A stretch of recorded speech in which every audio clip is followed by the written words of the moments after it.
nous bénisse. Veuillez vous asseoir. Dieu soit avec nous. Veuillez vous asseoir. Merci bien.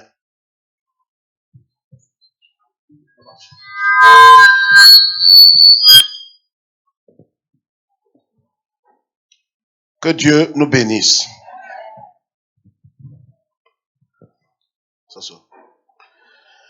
Nous allons prendre nos Bibles très rapidement. Ésaïe 59. Ésaïe 59, le verset 2. Ésaïe 59, verset 2.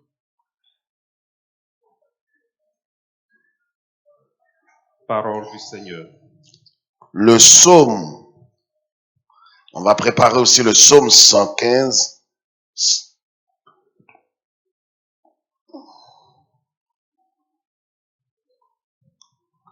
Allons-y. Ésaïe 59. Mais ce sont vos crimes qui mettent une séparation entre vous et votre Dieu. Vas-y. Ce sont vos péchés qui vous cachent sa face et l'empêchent. Car vos mains sont souillées de sang et vos doigts de crime. Vos lèvres profèrent le mensonge. Votre langue fait entendre l'iniquité. Nul ne se plaint avec justice. Nul ne plaide avec droiture. Ils s'appuient sur des choses vaines et disent des faussetés. Ils conçoivent le mal et enfantent le crime. Ils couvrent des œufs de basilic et ils tissent des toiles d'araignée. Merci beaucoup. Merci. Le prophète Ésaïe était en train de dire un passage que nous connaissons très bien. Il dit, la main de l'Éternel n'est pas courte pour nous secourir, ni son oreille trop dure pour nous entendre. Ce sont nos péchés qui nous cachent sa face. Mais permettez que nous restions debout pour lire un passage ici dans le psaume 116, verset 12. Le psaume 116. Comment rendrai-je à l'Éternel tous ses bienfaits envers moi? J'élèverai la coupe des délivrances et j'invoquerai le nom de l'Éternel. Verset 14. J'accomplirai mes vœux envers l'Éternel en présence de tout son peuple. Verset 15. Elle a du prix aux yeux de l'Éternel, la mort de ceux qui l'aiment. Amen. Amen. Comment rendrai-je à l'Éternel tous ses bienfaits envers moi? Veuillez vous asseoir.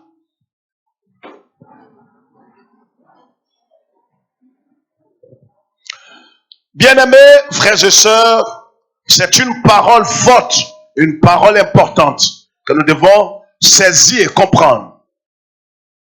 Levons la tête d'abord.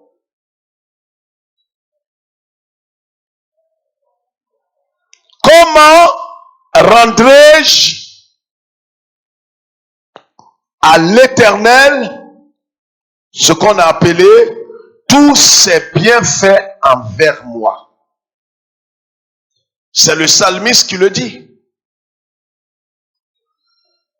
Et pas seulement parce que nous sommes en fin d'année, mais pendant notre même pèlerinage ici-bas, c'est une parole qui doit revenir constamment dans notre cœur. J'ai dit d'élever la tête d'abord, c'est pas le temps d'écrire. C'est mieux de comprendre où nous partons.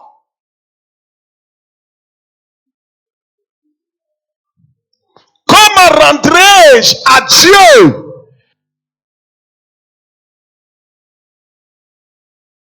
pour tout ce qu'il fait pour moi, pour ses bienfaits, pour sa bonté, pour sa miséricorde, pour sa compassion, pour la guérison, la délivrance, la sécurité, pour tout ce que Dieu fait dans ma vie, ce qu'il a fait, ce qu'il fait et ce qu'il fera demain. Comment je pourrais rendre à Dieu ses hauts bienfaits? C'est vrai, l'une des choses les plus importantes, c'est de comprendre. Vous savez, c'est ce que les frères ont essayé de rendre tout à l'heure dans ce sketch. Pas totalement ça, mais un peu l'esprit. Pourquoi est-ce qu'aujourd'hui on se plaint? Pourquoi est-ce qu'aujourd'hui pour un oui, pour un non, nous sommes prêts à être déçus du Seigneur? Parce que je n'ai pas la guérison, parce que je n'ai pas l'enfant, parce que je n'ai pas le mariage. Vous savez, l'ingratitude est pire que toute autre chose sur la terre. Un ingrat est un maudit. Écoutez-moi ce matin, écoute-moi avec tes deux oreilles.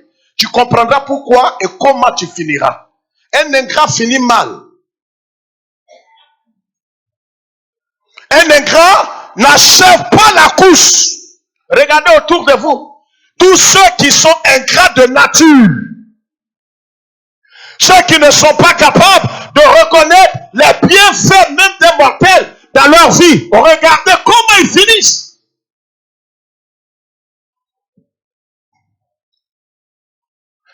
Et le prophète osait dire, mon peuple périt.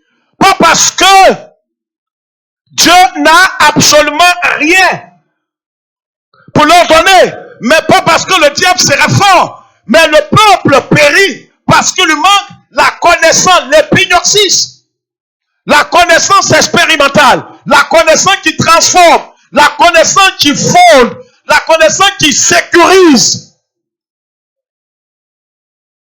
C'est important. Moins tu connais l'œuvre de Christ,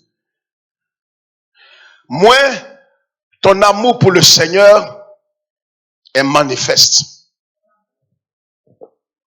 Plus tu connaîtras ce que le Seigneur a accompli, ce qu'il a fait, l'amour qu'il a manifesté pour toi. Voyez pourquoi est-ce que l'église chrétienne va souvent très mal et pourquoi est-ce que plusieurs n'ont pas de fondement et sont là comme des hommes et des femmes à qui Dieu doit peut-être une reconnaissance, peut-être une guérison, peut-être une libération, peut-être un enfant, peut-être de l'argent. Si c'est comme ça, tu vois la vie chrétienne, tu es le plus malheureux des chrétiens évangéliques. La vie chrétienne, Dieu ne te doit rien. Il ne te doit ni salut, même le salut, il ne te doit pas. Je vais vous montrer quelque chose ce matin et je voudrais qu'on comprenne, nous tous et tous ceux qui nous suivent. Voilà ce que la Bible dit. La Bible dit en Genèse que dès l'instant, Dieu avait dit à Adam, je place ce arbre-là dans le jardin. Écoutez-moi très bien. C'est pas toujours qu'on va te dire des choses sensationnelles. Tu vas sauter, crier, prêche papa, prêche papa. Non, on va te donner de la nourriture solide. Pour que quand le tourbillon viendra, quand la tempête viendra, tu restes enraciné dans la parole de Dieu. Laissez les élus dire amen. Parce que toi, peut-être tu aimes les choses superficielles et sensationnelles. Et c'est ce qui fait que tu te promets. Tu crois que c'est toute la vie, on va te donner du chocolat? Le chocolat est bon. Mais ce n'est pas toujours, on te donnera du chocolat. Même le chocolat à un certain niveau, le sucre va te donner du diabète. Il y a des gens qui ont le diabète spirituel.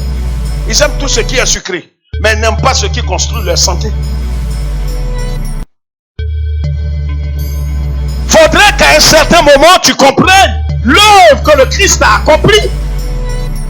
Qu'est-ce que le Seigneur Jésus a accompli? Voyez, dans le sketch qu'on a vu tout à l'heure, l'autre frère ne pouvait pas être reconnaissant au patron parce qu'il ne savait pas véritablement et dans le fond ce que le patron avait fait, non seulement pour lui, qu'il ignorait, et aussi pour son ami. Quand tu ignores ce que Dieu a fait, l'amour que Dieu a manifesté à la croix pour toi, tu ne seras pas, ta reconnaissance sera du bout de tes lèvres, ta reconnaissance sera éphémère, ta reconnaissance sera superficielle.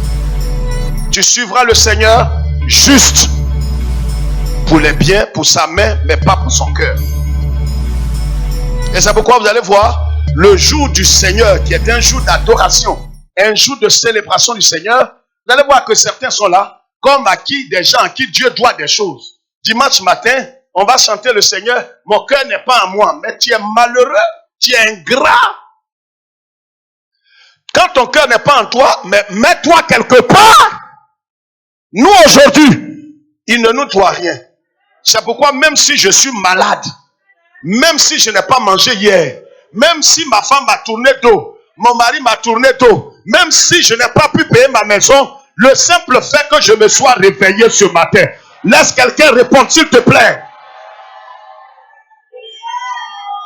Tu fais ton visage, on dirait quelqu'un à qui Dieu doit. Il ne comprend pas. Ma santé n'évolue pas malgré mes offrandes. Tu t'entends parler là?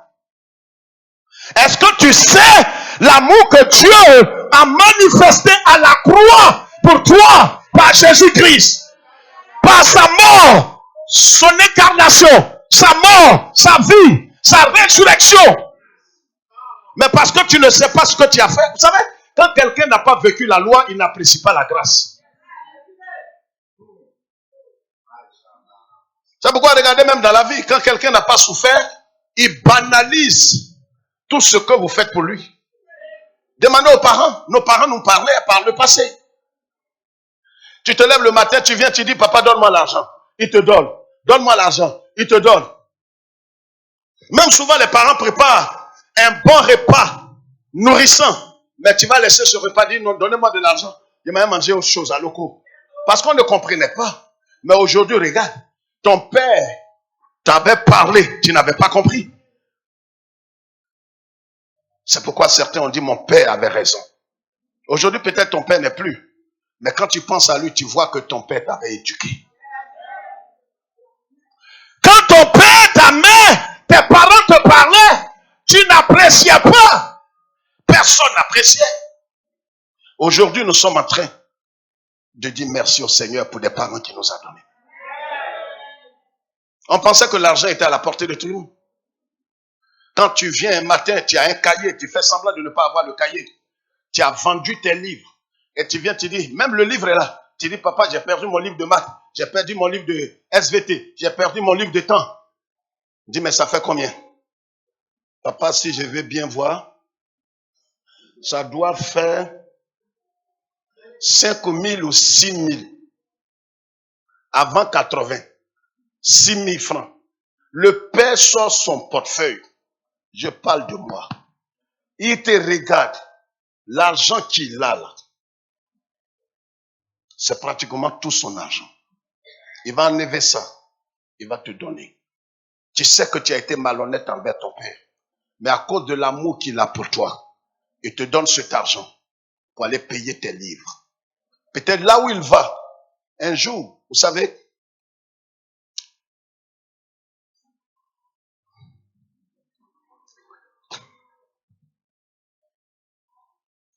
c'est pourquoi je ne tolère jamais l'ingratitude. Dieu, il ne permettra. Tu n'iras pas en enfer parce que tu as péché. Tu iras en enfer parce que tu es un ingrat.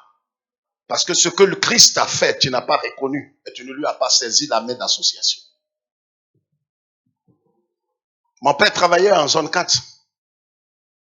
Il travaillait avec une société appelée André Bourri. J'étais allé le voir. Une affaire de 79. C'était pas de la malhonnêteté, c'était une affaire de scolarité. Je suis allé.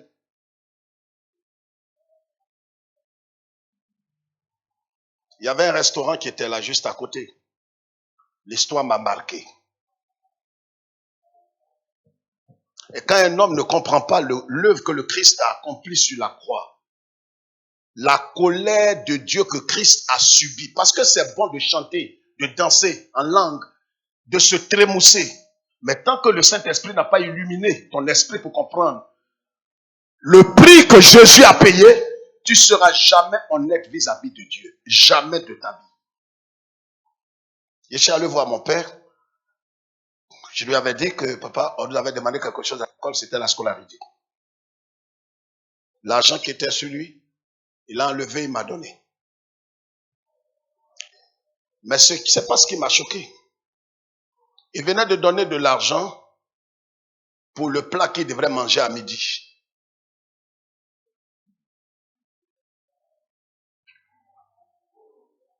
Il n'avait plus d'autre argent.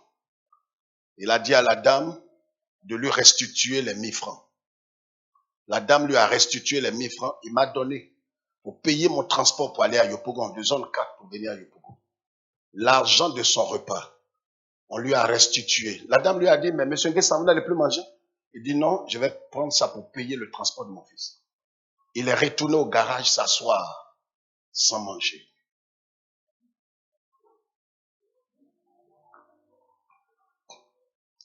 Il y a des choses, je parle avec mon cœur. Un homme, il est pire que le diable. Pas parce qu'il est pédé, mais parce qu'il n'est pas reconnaissant pour l'œuvre que le Christ a accomplie sur la croix. Son ingratitude est grande. Quand j'entends des gens aujourd'hui ouvrir leur bouche et dire, je n'ai pas le temps. Pour qui? Pas pour moi et mon père, mais pour le Seigneur qui l'a sauvé. Il ne peut pas craindre ce Dieu. Il est découragé. Il est abattu. Il est déçu de la vie. Parce qu'il s'est marié, il n'a pas d'enfant. Elle s'est mariée, elle n'a pas d'enfant. Il a travaillé, il apporte sa dîme, mais il n'a pas de promotion. C'est-à-dire quand on ramasse toutes ces choses, on met dans le panier. Et quand il entend se lamenter, tu lui donnes raison. C'est les plus pires parmi les chrétiens. Et c'est cet évangile maçonnique des francs-maçons, l'évangile de prospérité, qui a engendré de tels types de chrétiens. On leur a fait croire que Jésus vous doit. Venez à Jésus, vous allez être riche. Venez à Jésus, vous serez guéri à tout prix. Venez à Jésus. J'ai prêché la semaine passée. L'apôtre Paul qui dit, j'ai laissé Trophime malade à Milet. Ça va passer sur LMTV, dans le monde entier. Pour choquer les pasteurs maudits voleurs. Dieu, il guérit, mais Dieu peut ne pas te guérir. Et cela n'enlève rien en lui. Dieu donne enfant. Il peut ne pas t'en donner. Cela n'enlève rien en lui. Dieu guérit. Il peut ne pas te guérir. Comprends ça. Paul, Trophime, était avec lui. Quand il avait prié, il a dit aux gens, restez calmes. L'âme de Tychus en lui. Quand vous lisez dans la Bible, dans Actes des Apôtres, Trophime était dans la salle. Quand Paul a ressuscité Tychus, Trophime a toujours marché avec Paul. Trophime était là quand on mettait les pochettes sur Paul et ça guérissait les malades. Mais Paul a prié pour ce monsieur. Ouvrez vos oreilles. Hein. Il a prié, parlé en langue. Paul est le seul apôtre dans la Bible qu'on sait qu'il a les 9 dons. Il a prié en langue. Action prophétique. Il a versé de l'huile, de l'eau, que tout que tu sais faire. Le monsieur n'est pas guéri. Il a laissé là. Il a continué sa mission. Normalement, ça fait honte. Tu es grand apôtre. Tu pries pour quelqu'un qui n'est pas guéri. Pourquoi tu mets ça dans la Bible? Réfléchissez. Il écrit. Il dit écrivez et canonisez. J'ai prié pour Trophime. J'ai prié, j'ai gêné, j'ai décanté, j'ai prophétisé, j'ai déclaré. Il n'est pas guéri. Donc je l'ai laissé là-bas. Il m'en va devant. Demandez à vos pasteurs sur Internet comment ils expliquent ça. Toi qui as 4 pasteurs, combien d'enfants bâtards? Comment tu expliques ça? Demande à tes pères. Comment Paul, qui a toutes ses facultés, laisse Trophime malade? Il va où? Et puis si tu le laisses malade, pourquoi même écrire ça dans la Bible? Les malheureux ne comprendront pas. Ceux qui sont nés pour se perdre. Voyez, la gratitude envers Dieu. Tant que le Seigneur n'a pas ouvert ton esprit pour comprendre. C'est pour ça que j'ai introduit ce matin. Parce que c'est avec ça qu'on va terminer l'année. Il faut que tu comprennes. C'est pas non, il a envoyé une ligname au Seigneur. Il a envoyé un sac de riz. C'est bon. Tu ne rends pas service à Dieu. Souvent, on a l'impression qu'on est en train de rendre. Tu ne rends pas service. Un jour, j'ai dit à quelqu'un ici, il m'a envoyé 100 000. J'ai dit, c'est pourquoi? Il dit, hey, papa, dans ces temps qui coulent là, il t'envoie 5 000, tu mets 100 000 francs, tu me demandes. Tu ne me rends pas service. Non, devant Dieu, tu ne me rends pas service. C'est pas toi qui me bénis, c'est moi qui dois te bénir. Donc si tu as envoyé 100 000, c'est pour ta propre vie. La veuve de Sarepta, et puis Élie, c'est pas la veuve là qui a rendu service à Élie. Peut-être tu ne comprends pas bien. Comme tu ne lis pas bien la Bible, tu crois que tu me rends service. Tu mets ta vie en sécurité. Je rends service.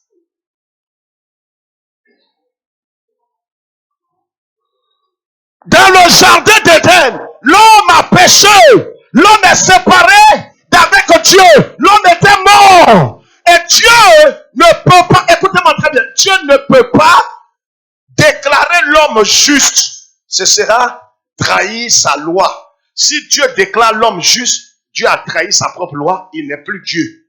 Comment Dieu peut-il justifier le pécheur et continuer d'être juste, surtout que l'a dit, le salaire du péché, c'est la mort. Comment il peut déclarer un pécheur juste et puis continuer d'être juste, d'être le Dieu parfait, le Dieu sans tâche, sans trahir sa propre loi? Voici le mystère. C'est pourquoi le livre le plus important, selon les théologiens dans le Nouveau Testament, c'est le livre de Romains. Et le chapitre le plus important, c'est le chapitre 6. À compter de cet instant précis, je demande à tous mes enfants spirituels dans la salle, chaque semaine, lisez tout le livre de Romains. Je parle de mes enfants. Je ne parle pas d'un fils adoptif. Je dis tous les fils. Lisez Romains, tout le livre de Romains. Et lis particulièrement le chapitre 6. Le chapitre 6, là, tu lis ça chaque jour. Comment Dieu va-t-il déclarer l'homme juste sans cesser d'être juste? Voici le dilemme qui était dans le ciel. Parce que si Dieu, il déclare l'homme juste, il a dit, le salaire du péché, c'est la mort. Donc, il ne peut pas, en aucun cas, déclarer l'homme juste. L'homme a péché, l'homme doit payer pour le prix de son péché. Donc, c'est pour ça que Jean a vu dans le ciel, quand il a dit, qui prendra le sceau, qui prendra le livre et rompra les sceaux, personne n'a levé. Il y a eu un silence. L'homme était perdu pour l'éternité. Toi et moi, nous étions condamnés pour l'enfer. Il n'y avait plus de solution. Je voudrais que cela rentre dans ton esprit. Pour que ton ingratitude qui pointe le nez dans toutes les affaires physiques, là, ça cesse. C'est ça l'évangile de Jésus-Christ. L'homme était perdu pour l'éternité. Il n'y avait plus de solution. Que faire? Les anges, Dieu les regarde là-bas, ils baissent leur tête. Parce que quand quelqu'un veut t'envoyer, il y a une manière ça de dire, je n'irai pas, il ne faut pas m'envoyer. Jean s'est mis à pleurer dans le ciel. Et c'est l'un des vieillards qui l'a approché pour dire, petit, tu viens d'où? Il dit, depuis la terre. Il dit, mais on ne pleure pas ici. Il dit, mais qui va sauver la terre? Il dit, mais aucun ange. Nous, on n'est pas prêt pour vous. On n'est pas prêt pour vous. C'est pourquoi quand un homme invoque les anges, ça ne va pas chez lui. Il est fou. C'est un idolâtre, c'est un sorcier. On n'invoque pas les anges. Les anges, en temps normal, ils ne sont pas prêts pour toi. C'est pourquoi, regardez, quand Jean était tombé, il voulait l'adorer, il dit, non, adore Dieu. Je ne suis que l'envoyé de Dieu. C'est pour ça que dans les églises, on invoque les anges, c'est l'idolâtrie, sortez de là. Si vous priez avec un frère, il aime les anges, quittez devant lui. Les anges sont nos serviteurs. Ils campent autour de toi. Et à cause de qui? À cause de Christ qui est en toi. C'est pas à cause de toi ils sont là. Ils sont là à cause du patron qui est en toi.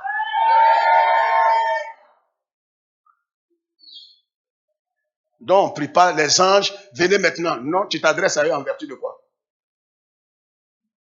C'est comme tu veux m'inviter à manger et c'est ma femme qui t'invite. Tu es un adultère. Et je ne vais pas te louper.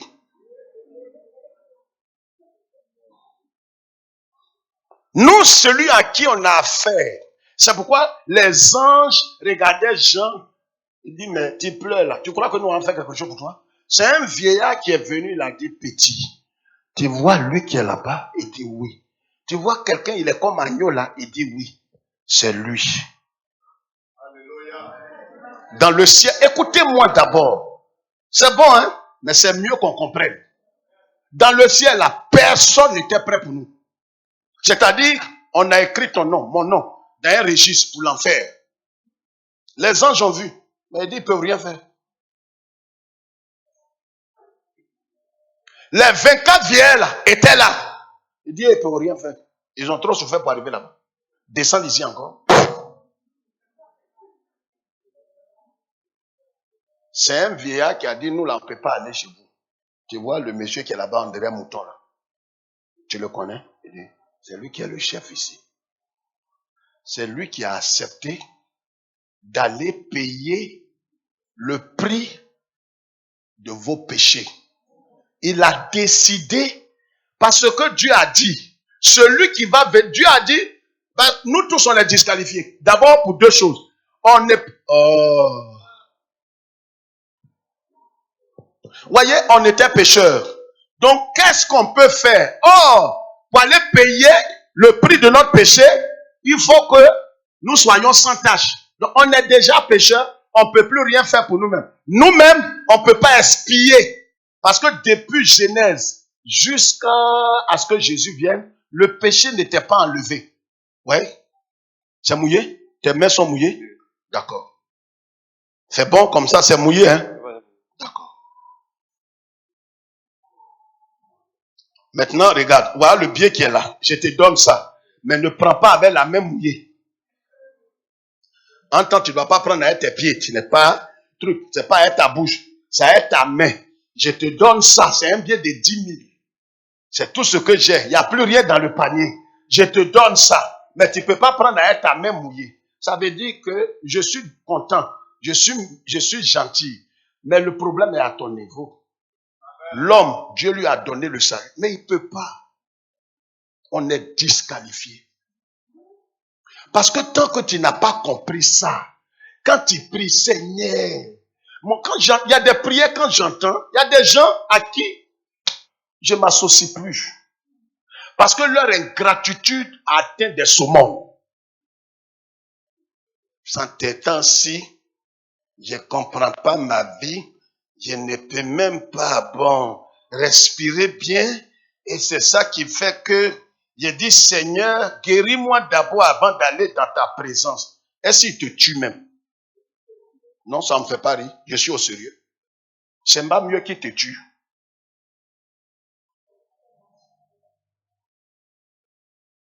Est-ce que tu t'entends? Est-ce que l'ingratitude dont on est... C'est pour ça qu'on est en train de parler de la croix, le fondement absolu de la vie chrétienne. Donc, l'homme pécheur, il ne peut pas régler son problème. Donc, nous tous, on était dans la même vague.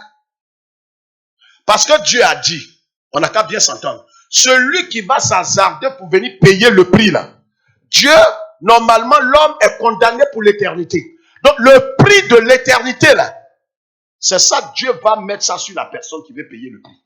Si quelqu'un m'a compris, il lève sa main et dit, j'ai compris.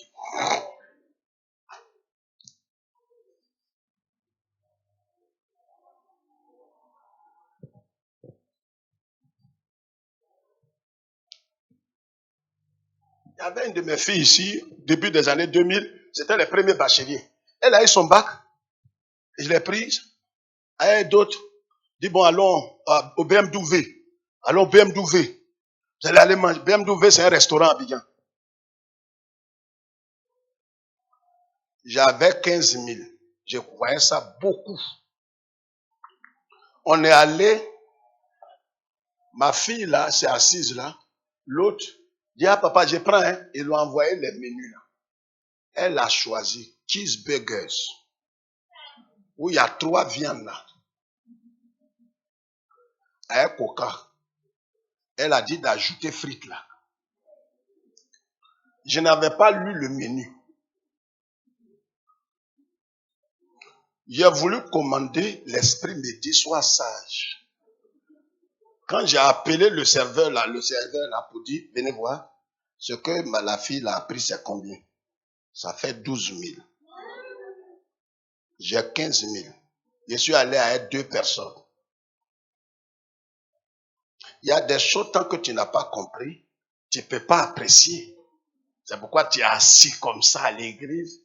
Est-ce que tu sais ce que le Christ a subi? Donc, j'ai dit au monsieur que moi, je n'aime pas trop le sel, je n'aime pas trop, mon frère, je ne peux plus manger. Donc, pour moi, là, j'ai annulé. La jeune fille qui est venue à nous, là, j'ai dit, tu vas manger. Elle dit, ah, mais papa, ça, la frite, là, mais ça va pas me suffire.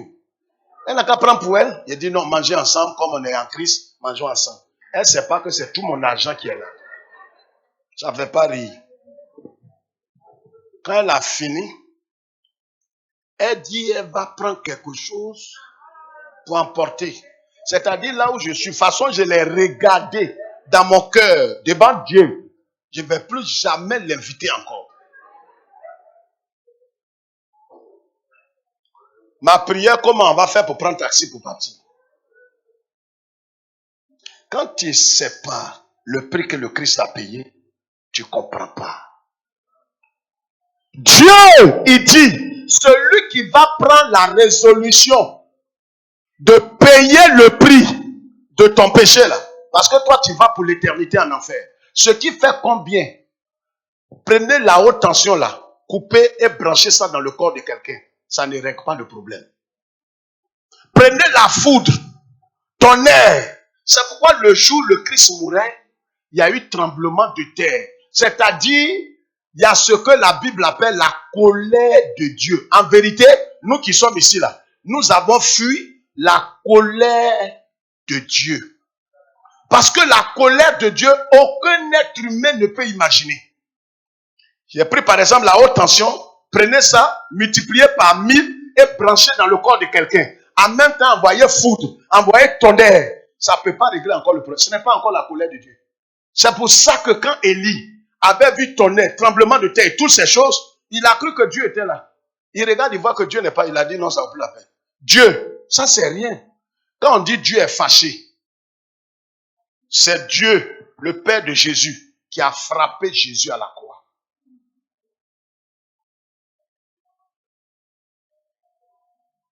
Tout le péché de l'humanité était sur Christ. Il a décidé de payer le prix. Donc Dieu l'a frappé avec sa colère qui devrait te frapper pour l'éternité là. C'est ça, il a mis sur Jésus. Je prie aujourd'hui que le ciel soit témoin entre toi et moi. Si tu n'as pas compris ça, et que tu continues comme les enfants de la perdition avec l'évangile maçonnique, ça n'engage que toi. Tout ce que Dieu devrait te faire dans l'éternité, l'éternité ne finit pas. La correction qu'il devrait mettre sur toi, où les démons devraient te mordre, te blesser dans le feu, il a pris tout ça. Dis, mais tu veux payer pour Jean-Claude? Jean-Claude doit subir le châtiment, et son châtiment fait près de 100 milliards de tonnes de feu. Il dit, oui, j'ai assez peur. Mets le châtiment de Jean-Claude sur moi, pour qu'il n'aille pas en enfer. Pendant que Jean-Claude plaide pour lui, même Marie Chantal vient dire, non, Père, vraiment prends pour moi là aussi. Moi aussi j'apparais. Voilà Florent qui vient, voilà Marcel qui vient, voilà Adiko, voilà chacun qui vient. Donc à la fin, non, je prie le ciel. Je ne suis pas en train de rire. Si le Seigneur ne s'est pas révélé à toi, tu ne comprendras pas l'évangile. Je suis déçu de la vie. On dit que quoi? Ma maladie, ma plaie, la dure, ça fait que ma joie n'est plus grande. Je me demande si le Seigneur est vivant. Ça te fait rire ça là? C'est que tu as vraiment un problème de conscience. Ça là, ça te fait rire. Donc c'est tout ça là que Jésus a pris sur lui. Il était défiguré. Dieu a envoyé la foudre. Il l'a jeté sur Jésus. Tu veux vraiment payer le prix? Il a jeté la foudre sur Jésus. Tu veux payer le prix du péché d'Éliane pour l'éternité? Prends ça alors. Voilà la colère que je devrais mettre sur elle. Prends ça! Et Éliane vient. Pour le prix que Jésus a payé, elle est en train de faire des bêtises. Je ne comprends pas ma vie. Je travaille, je n'ai pas de promotion. Jésus s'étonne. L'homme peut être ingrat jusqu'à ce point, avec toute la colère, tonnerre, toutes sortes de choses que j'ai subies dans ma vie. Jésus est étonné. Jésus est étonné. Que pour ce qu'il a subi, pour ce que toi tu es en train de vivre, il a enlevé ton nom dans la seconde mort, dans l'enfer. Il allait barrer ton nom. Il a payé le prix. Aujourd'hui, tu sautes les cultes. Dès que tu es content, tu viens. Le jour que tu es rassasié, voilà, tu fais le tour. Dans son sortie, on va danser. Là, tu es rassasié. Le jour que ton ventre là est creux, tu es assis, pendant le culte, tu regardes tout le monde. Pourquoi les gens crient amen comme ça? Tu allonges même ta bouche. Je ne comprends pas pourquoi les gens crient amen là. Je sais, moi, j'ai crié amen. Actuellement, il y a trop de soucis. Au travail, même pour ma maison, pour mon travail, pour ma femme, pour ma santé. Pourtant, tu t'entends parler. Si tu ne comprends pas, regarde la croix. C'est pourquoi quand tu vois la croix, tu penses automatiquement au prix que Jésus a payé. C'est ça qu'on appelle l'autel.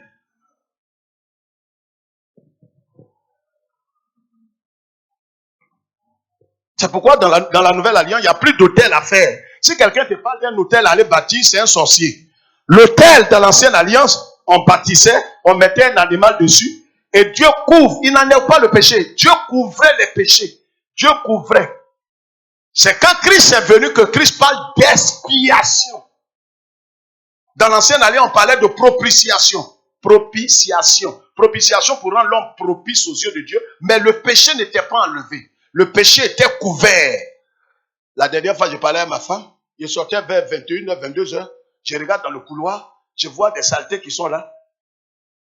Qu'on a balayé les lotus. Je dis, mais pourquoi on n'en est pas ça? Je dis, ah chérie, c'est ce qu'on fait. Comme il se fait tard.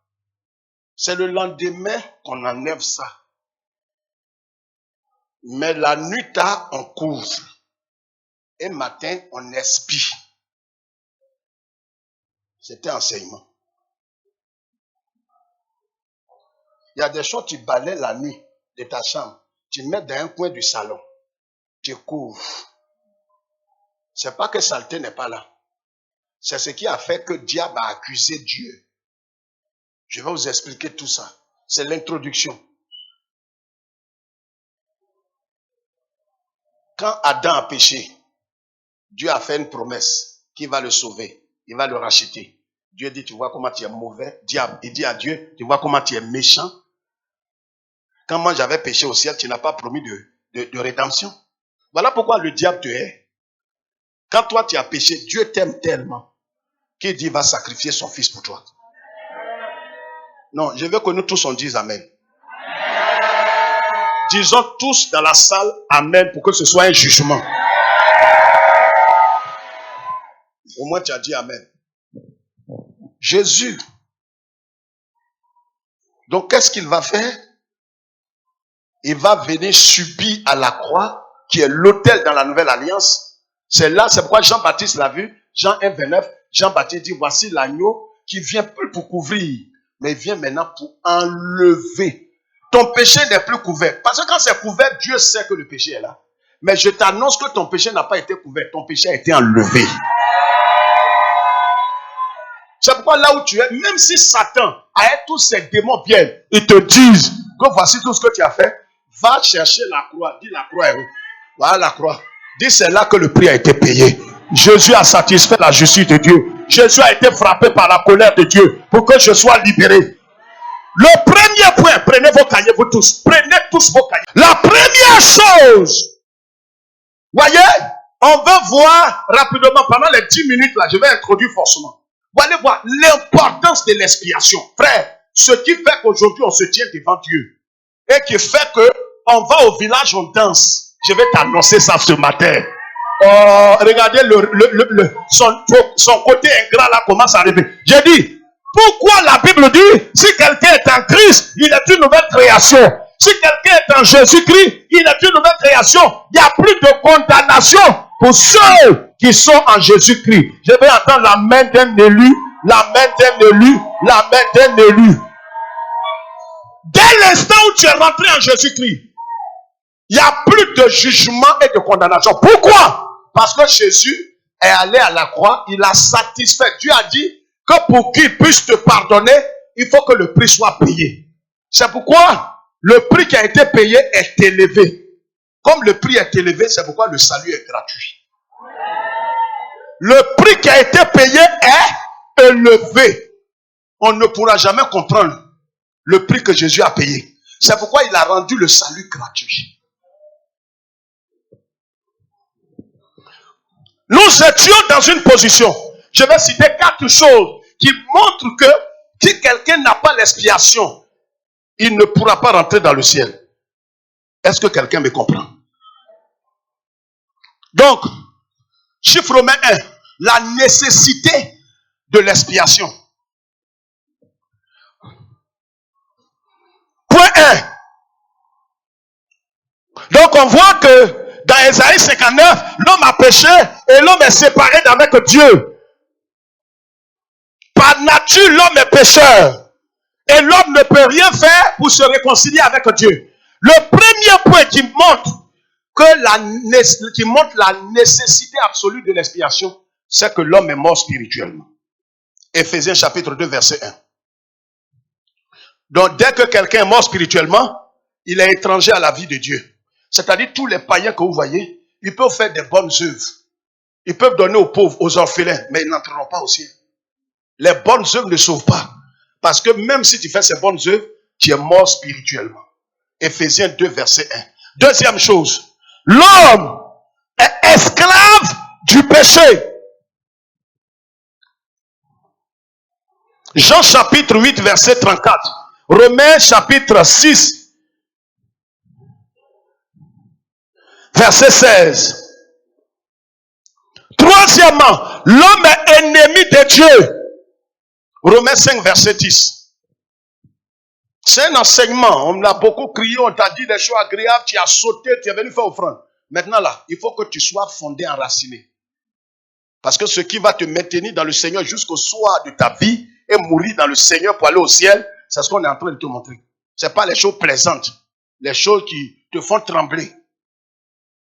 J'ai dit l'homme, troisièmement, est quoi? Plus fort. Romains 5, verset 10. Quatrièmement, l'homme est insoumis à la loi de Dieu. L'homme est incapable de se soumettre à la loi. Aucun homme ne peut obéir à la loi de Dieu. L'homme ne peut pas obéir à la loi de Dieu. Et pour ces quatre choses, l'homme est banni de la présence de Dieu. L'homme est condamné à la mort éternelle. L'homme est condamné à la géhenne. L'homme est condamné pour le feu éternel. Pour ces quatre choses, il est mort spirituellement, il est esclave du péché, il est ennemi de Dieu et il ne peut pas se soumettre à la loi de Dieu. Ces quatre choses caractérisent tous les êtres humains. Et ces quatre choses nous disqualifient pour le ciel.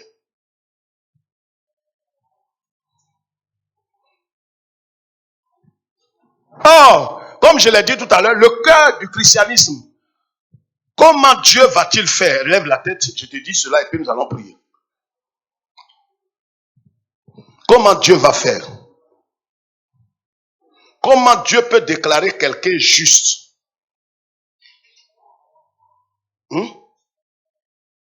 C'est bon? Venez vous deux, Marcel et puis Mikaël, venez.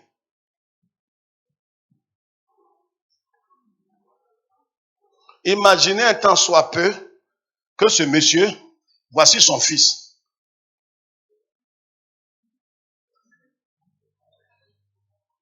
Donc, enlève ta veste. Écoutez-moi bien, hein? Écoutez-moi bien. Parce que comme tu ne comprends pas bien, il faut que tu comprennes. Mets ça comme ça. Mets ça sur toi comme ça. Attrape. Son fils qui est là, est venu, viens. Et il a fauté. Il a fauté contre la loi. Le péché là, c'est contre Dieu en fait. Il a fauté, monte ici. Dieu dit de ne pas monter. Monte. Il a péché. Donc, or il est dit que celui qui monte ici, on doit couper ses deux bras. Il y a l'amour. Vous voyez, souvent, je sais pas, il faut qu'on s'asseye pour que je vous explique. C'est la seule chose que je veux. Si vous avez compris ça, que tu n'apportes plus d'offrande dans ta vie, tant que tu es ici, je te bénirai. Parce que ce que je veux que tu comprennes, c'est le mystère de la croix. Si tu as compris ça, je suis heureux. Je sais que tu as terminé la course dans la foi. Parce que quelles que soient les difficultés, les épreuves, tu comprendras, tu te souviendras de ce que le Christ a fait. Et tu continueras la course. Donc, son fils a péché. Donc, j'appelle son papa. Viens. Mets-toi là. Voyez, tourne-toi. Tourne-toi comme ça vers moi. Voyez, on met l'accent sur l'amour de Dieu, l'amour de Dieu, l'amour de Dieu. Mais on oublie que l'amour de Dieu seulement ne peut pas nous sauver. Dieu, il est amour, mais il est juste. Il a dit que celui qui monte sur moquette rouge là, on doit couper ses 2 bras. Il ne peut pas faire autrement. Donc si il veut envoyer ce monsieur-là dans son ciel, dans le paradis, il faut que le prix soit payé. Il aime, mais il ne peut pas le laisser rentrer, sinon ça va contredire sa loi. Si quelqu'un comprend, il lève sa main droite. Est-ce que vous comprenez? Donc voilà son papa qui vient, qui dit c'est mon fils, monsieur. Que ce qu'il a fait, je reconnais. Je demande pardon en genoux. J'accepte. Mais le problème, ça ne règle pas. Il faut que les 2 bras soient coupés pour que la justice de Dieu soit satisfaite. L'homme a péché. Ce que Dieu demande pour réparer ça, c'est la mort. Il n'y a pas quelque chose d'autre qu'on peut faire. Tu peux demander pardon, il a compris. Mais il faut que tu meurs. Donc son papa vient et on coupe son bras. On coupe son bras. Pendant qu'on est en train de couper, les gens crient. Hé, le monsieur là, il est sans cœur. Ah, comment bon Dieu peut faire ça? Pourquoi bon Dieu peut faire ça? Donc, c'est pour ça que la croix là est une folie pour ceux qui périssent. Comment Dieu peut punir son propre fils? Les gens, le monde entier n'a pas compris ça. C'est pourquoi la croix là, quand on prêche, ceux qui sont destinés à l'enfer, ils ne comprennent pas. Ça les trouble. C'est nous qui sommes sauvés, qui comprenons et qui apprécions l'œuvre de Christ et nous l'adorons éternellement. Donc voilà, le monsieur, ses 2 bras sont coupés.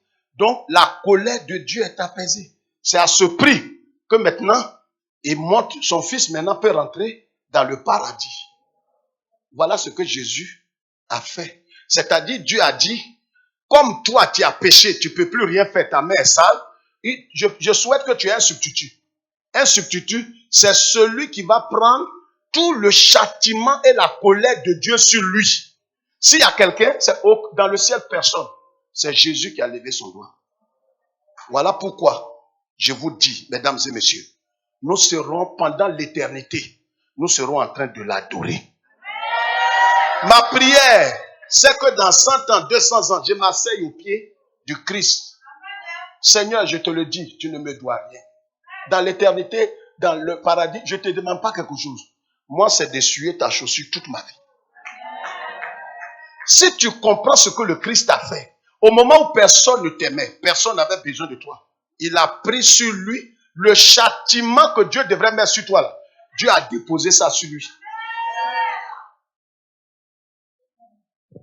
Ton péché passé, présent et futur, il a pris tout. Il a déposé sur lui. Donc aujourd'hui, voilà le papa de Michael, il se promène, il est manchot. Mais il est manchot. À chaque fois que Michael va voir son père manchot, il va comprendre ce que le paradis a coûté à son papa. C'est pourquoi Jésus-Christ a laissé les trous dans ses mains. Et quand il est apparu aux disciples, il a dit à qui? Thomas, mets tes doigts. Les trous là restent pour l'éternité. Toute l'éternité, c'est ce qui va montrer que la raison pour laquelle il n'y a plus de condamnation. Les cordons ombilicaux dont tu parles, c'est une manière de maudire Jésus et de dire à Jésus, tu n'es rien et tu n'as rien fait de bon. C'est pourquoi vous voyez ceux qui parlent de cordon ombilical, c'est des ignobles. J'enregistre et je défie tous ceux qui parlent de ça. Que le ciel s'occupe d'eux. Ça dit, quand tu ne comprends pas l'œuvre que le... Ça dit, regardez, Michael, il peut être là et puis il demande à son papa, papa, Sont coupés. et puis il dit, il est malade dans sa tête. Et il va demander, papa, donne-moi 10 000.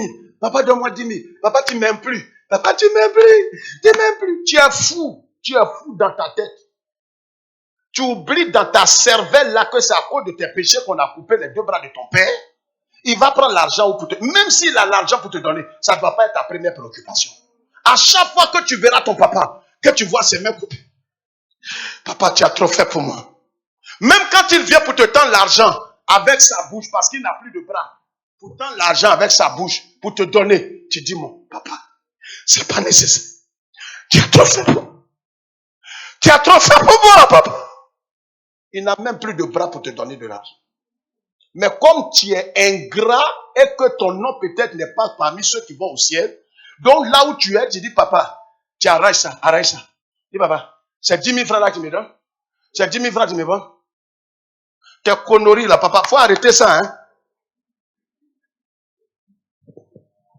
C'est vrai, on a coupé tes bras. On a coupé tes bras. Tes pieds sont pas là. Ça te fait rire. Je me demande comment tu fais pour rire ce matin. Tu vois pas tes bêtises dans lesquelles tu te trouves en train d'incriminer Dieu pour une guérison, pour la nourriture, pour un enfant. C'est bras toute sa vie. Les gens vont lui demander, mais monsieur, pourquoi non? J'ai payé le prix pour mon fils. C'est pourquoi, dans la culture à Caen, quand une maman tape son ventre pour te maudire, quand elle tape son ventre,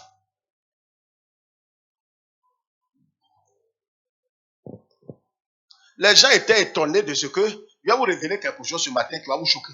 Quand les enfants de Noé et tous étaient dans la barque, quand ils sont rentrés, Dieu les a bénis, il a fermé la porte. Mais regardez le mystère. Quand son papa allait boire vin et qu'il est sorti, un des enfants allait montrer la nudité. C'est lui qui a créé pornographie.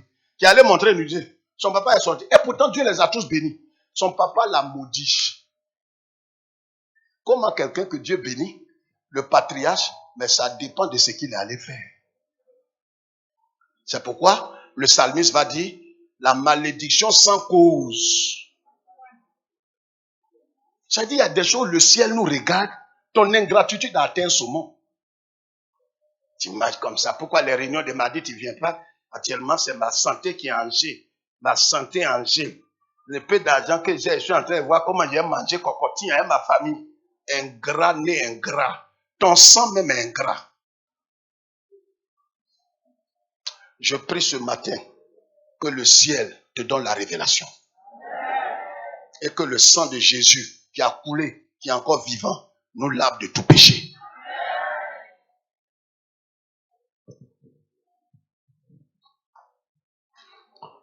La première chose, sur les 4 points qui montrent l'importance de l'œuvre de Christ à la croix, c'est que Jésus, point 1, il y en a 4, on voit ce point-là et on va bénir Dieu.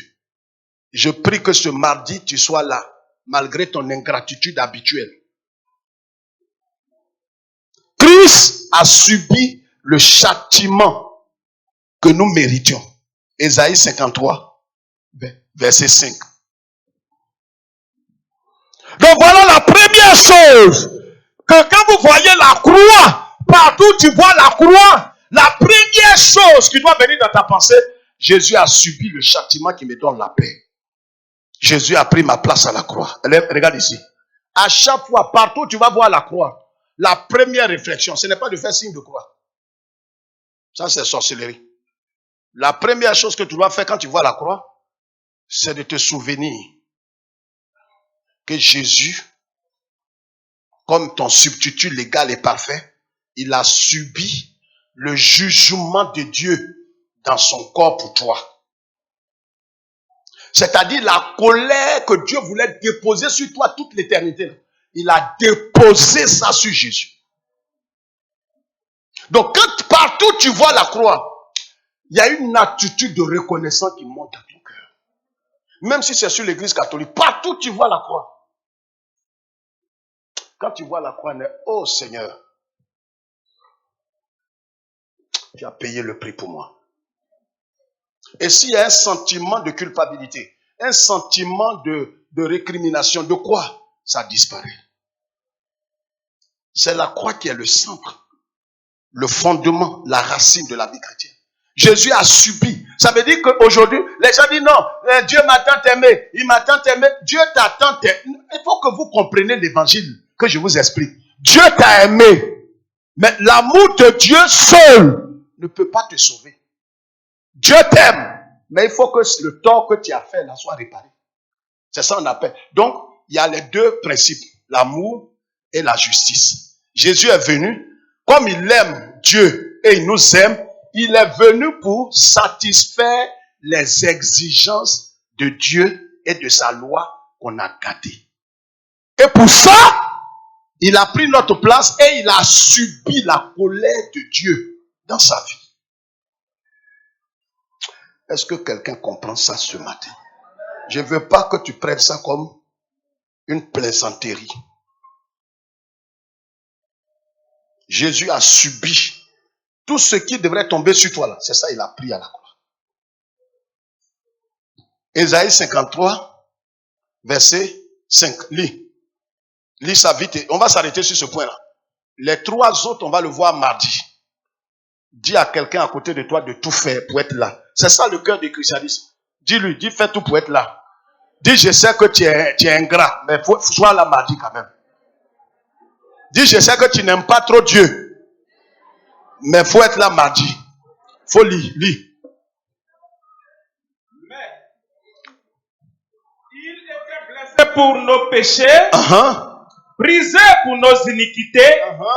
Le châtiment qui nous donne la paix est tombé sur lui. C'est le châtiment. Souvent quand on parle de ça, il y a une doctrine aux États-Unis qui est arrivée en Afrique. Les gens disent non, Jésus a pris le péché de l'humanité dans son corps. Non. Le péché là est moral. Quand tu payes, c'est toi qui dois payer. Jésus, tout à l'heure là, regardez. C'est l'exemple qu'on a donné là. Si mon fils, à l'école, il allait voler quelque chose, je vais là. Je ne suis pas voleur. Écoutez-moi bien, c'est une autre doctrine qui est sur Internet. Ça a pris beaucoup d'églises évangéliques. Mais c'est une doctrine de l'enfer. Il veut disqualifier Jésus. C'est pourquoi vous allez voir partout, on parlera de la mort spirituelle de Jésus. Jésus n'est pas mort spirituellement. Cette doctrine a dit que quand Jésus a pris le péché là, il a pris tous les péchés, l'homosexualité, il a pris ça dans son corps. Mais si on met quelque chose sur ton corps, ça va rentrer dans ton sang. Mais si Jésus, son sang était acheté, il n'allait pas ressusciter des morts. Il est sorti. Regarde, la Bible dit quoi dans Romains chapitre 4, verset 25, il dit, il est mort pour nos péchés, ressuscité pour notre justification. La résurrection de Jésus, là, beaucoup ne comprennent pas. Mais je vais vous donner une parenthèse, pour ceux qui nous suivent. Un pays à Caen, c'est un grand groupe en Côte d'Ivoire, et principalement chez les Baoulés, on a vu, quand j'ai été au village de mon père, on faisait des sacrifices, parce que c'est des animistes. Et j'ai suivi attentivement. Et j'ai retrouvé ça dans l'écriture, parce qu'il ne faut qu'imiter. Regardez, quand il tue un poulet, pour offrir ça aux esprits, si le poulet, dans ses acrobaties, tombe sur son ventre, ça veut dire que le fétiche a refusé le sacrifice. Si quelques-uns savent ça, vous n'êtes pas tous de la même culture, mais il y a d'autres qui savent ça. Comme je ne connais pas votre culture là, excusez-moi. C'est pourquoi je parle de... Je n'avais pas dit qu'il y a un groupe ethnique qui est plus... Non. Mais si le poulet là tombe sur son dos, alors j'ai vu les parents jubiler. Il dit, ah, le fétiche. En temps, il n'y a aucun fétiche qui a parlé tout à l'heure pour dire, c'est moi, Kotokoli. J'ai accepté le sacrifice. Non. Les parents sont contents. Je demande, mais vieux, il y a quoi? Il dit non. Le fétiche a accepté. Tu es étonné. Moi, ça ne me faisait pas rire. C'était la première fois d'arriver au village. Ils sont en train de faire sacrifice, donc nous tous on suit. Poulet qui est tombé sur son dos là, ça veut dire que les fétiches ont accepté. J'ai fait le parallèle. Jésus, quand il est mort, s'il ne sortait pas du tombeau, ça veut dire que son sacrifice a été rejeté. Alléluia!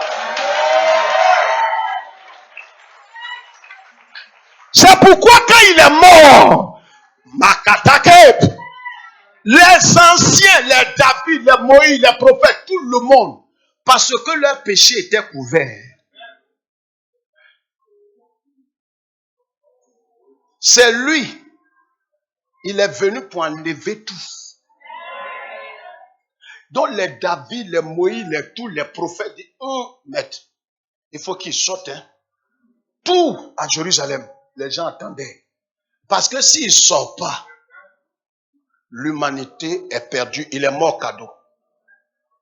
C'est pourquoi Saint Paul dit dans Romains qu'il est mort pour le pardon. Mais Dieu regarde. Aumônier vient. Ce n'est pas que les mêmes personnes. Mets ta main, tu prends. À chaque fois que tu prends, laisse. Prends encore. Laisse. Prends encore. Laisse, je t'ai pardonné. Laisse. Prends encore. Laisse, je t'ai pardonné. Laisse encore. Ça, c'est combien? Son dos là va pourrir. Regarde. Pardon. Tu as péché. Pardon. Tu as péché. Pardon. Ça ne peut pas régler le problème. Il faut que Dieu te déclare juste. Donc, c'est la mort de Jésus qu'on attendait. Mais sa mort, mais bien plus sa résurrection. C'est pourquoi Saint Paul dit, si Christ n'était pas ressuscité, notre foi.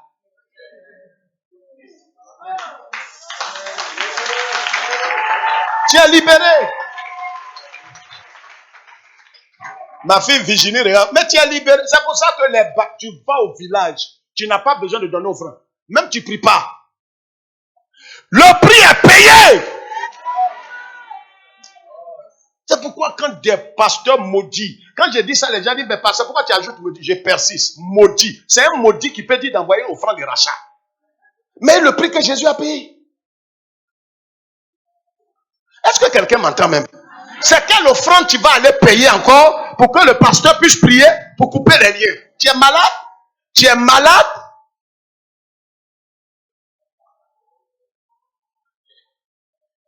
Il m'a déclaré juste. Ce qui va vous choquer. Il m'a déclaré juste comme son fils est juste. Dis frère, comment ça encore? Il a pris la justice de Christ pour me revêtir. Donc quand je vais devant Dieu, c'est pas ma justice, pas parce que je fais le bien que Dieu m'écoute, mais c'est parce que Dieu regarde Jésus. Donc ne parlez plus de simplement l'amour de Dieu. Parlez de l'amour, mais parlez de la justice. Parce que Jésus, merci, Jésus a satisfait les exigences de Dieu. Quand tu vois ton fils, il va à l'école, il saute comme cabri, il saute comme cabri, il saute comme cabri. C'est parce que je suis allé en septembre, avant la rentrée, il a tout payé. Même pour les 2 mois, le quart. En octobre ou en septembre, j'avais payé déjà pour le mois de novembre et décembre. Ça fait 200 000. Il a tout payé. Donc, le responsable du car m'appelle, la cantine, dit, mais, monsieur Nguessan, alors on ne comprend pas et vous n'allez pas régler? J'ai dit, j'ai déjà tout payé. Le prix est payé. Les enfants, même matin, veulent aller dans le car. Et, papa, est-ce que tu as déjà payé? Il a payé à longtemps. Rentrez et puis prenez 2 sièges. Que Dieu nous bénisse. J'ai dit que Dieu nous bénisse. Le prix a été payé. J'ai dit à quelqu'un, le prix a été payé. Jésus a subi le châtiment qui te donne la paix. Jésus a satisfait la justice de Dieu. Tu as accepté la mort de Christ. C'est pourquoi là où tu es déclaré juste. Tu es déclaré saint. Tu es déclaré pardonné. Tu es déclaré libéré. Tu es déclaré pur. Au nom de Jésus. Libéré.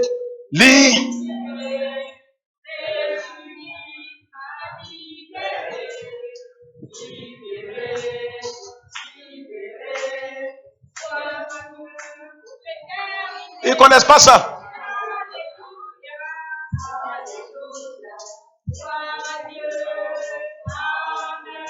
Amen. Amen. Vous connaissez ce chant-là? Ouais. Mais c'est pourquoi tu viens de te convertir. Est-ce que les anciens là, les chantent là? Qui connaît le chant? Parmi vous là. Marie-Josée, tu connais? Elle aussi. Gloire à Dieu. Madame Baron? Voilà, non. Les nouveaux convertis. Libéré, libéré, Jésus-Christ nous a libérés. Libéré, libéré, libéré, joie et vie pour l'éternité. Alléluia, alléluia. Gloire à Dieu.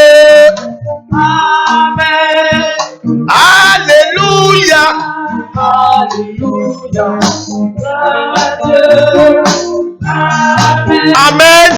les chants qu'on chantait tous les dimanches à la cellule, ça fait qu'il n'y a pas quelqu'un qui va dire, mon mari m'a tourné dos, j'ai pas enfant, je suis pas guéri. Non, on connaissait pas ça les années 79. Ça va pas. Il a payé le prix. Il ne te doit rien. C'est pourquoi en tout temps, bénis son nom. C'est ce qui fait que je suis heureux. J'ai perdu mon père, ma mère, tant, tout. Mais j'ai béni Dieu. Pas parce que je suis malade. Mais parce que j'ai compris qu'il a payé le prix. Il a trop fait pour moi. Si cette reconnaissance ce matin pouvait rentrer dans ton cœur pour dire Jésus, tu ne me dois plus rien. Tu as trop fait pour moi. Je serai le pasteur le plus heureux. Prions un instant. Non, laisse la musique. Prions tous. Prions tous.